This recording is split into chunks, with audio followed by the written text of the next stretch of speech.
মোবাইলে বিবাহ হয়েছে, স্বামী বিদেশে আছেন, প্রায় 2 বছর হয়ে গেছে। এখন স্ত্রী চাইতেছেন স্বামী ছেড়ে অন্যত্র বিবাহ বসতে, এটা কি সঠিক হবে কিনা? দেখুন, বিয়ের পর পুরুষরা দীর্ঘদিন বিদেশে থাকা শরিয়ার দৃষ্টিকোণ থেকে এটা প্রশংসনীয় বিষয় নয়, স্ত্রীকে রেখে বিদেশে থাকা।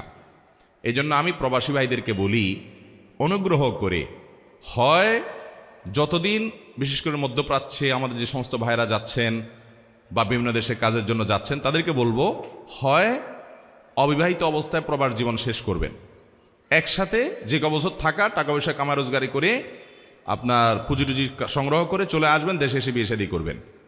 আর না হয় বউকে বিদেশ নিয়ে যাবেন, দুটার একটা। বউরে দেশে রেখে আপনি বিদেশে পড়ে বছরকে বছর প্রবাসে থাকবেন, এটা কখনো ইসলামের দৃষ্টিতে ভালো জিনিস হতে পারে। স্ত্রীর অধিকার আছে না নেই? এভাবে দেখা যায় স্ত্রী সে খারাপ পথে চলে যায়, অনেক সময় সে গুনাহের দিকে চলে যায়, চরিত্র নষ্ট হয়ে যায়, ছেলে মেয়েগুলো নষ্ট হয়ে যায়। সবচেয়ে বড় সম্পদ ছেলে মেয়ে। টাকার লোভ এত মারাত্মক।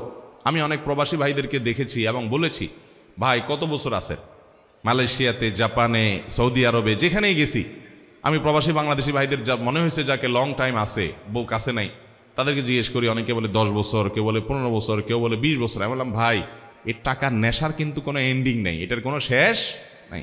একজন বড় ব্যবসায়ী দেশের শীর্ষস্থানীয় আমাকে একবার বলছিলেন ডেকে, কোনো একটা কথা প্রসঙ্গে, আমার বন্ধু মানুষ, বলছিলেন, হুজুর বলেন তো সবচেয়ে বেশি নেশা কিসের? আমি তো কখনো নেশা করি না, আমি জানবো কেমনি? আপনি একসময় করছেন, আপনি বলতে পারেন। উনি একসময় করতেন, এখন ভালো হয়েছে। পরে আমাকে বললেন, হুজুর আপনি বুঝেন না আমার প্রশ্ন, আমি ওই নেশার কথা বলি নাই, এই ইয়াবা, অমুক তমুক, বিভিন্ন মাদক, এগুলোর নেশা এমন কি নেশা? পৃথিবীতে সবচেয়ে বড় নেশা হলো টাকার নেশা। এই নেশাটা এত মারাত্মক, কেন কামাই করে, যে কামাই করে সেও জানে না, নেশা হয়ে যায়। হালাল হারাম বাজ বিচার না। হ্যাঁ, হালাল টাকার অনেক দরকার আছে। আপনি ব্যবসা বাণিজ্য করে কোটি কোটি টাকা কামাই করেন, হালাল, এটার দরকার আছে না নাই? যত বেশি হবে আপনি তত বেশি আল্লাহর কাজ করতে পারবেন, কিন্তু হারাম টাকার 1 টাকারও দরকার নাই। তো যাই হোক, প্রবাসে যারা আছেন তারা স্বামীর হিসাবে স্ত্রীর অধিকারের দিকে খেয়াল রাখবেন। এখন কথা হলো, প্রবাসের স্বামী যদি 2 বছরের জায়গায় 3 বছরও থাকেন, তো আমি যেটা বলছিলাম, প্রবাসে যদি স্বামী 2-4 বছর পড়েও থাকে, এই জন্য স্ত্রী চাইলেই আরেক জায়গায় চলে যেতে পারবে না। যদি যেতে হয়, বিয়ে হয়ে থাকলে তার কাছ থেকে তালাক নিতে হবে। তার কাছ থেকে নিতে হবে, তালাক নিতে হবে। তালাক নেওয়ার পর এরপর তিনি অন্যত্র বিবাহ বন্ধনে আবদ্ধ হতে পারবেন। চাইলে আর যা চলে যাবেন, এত সহজ না।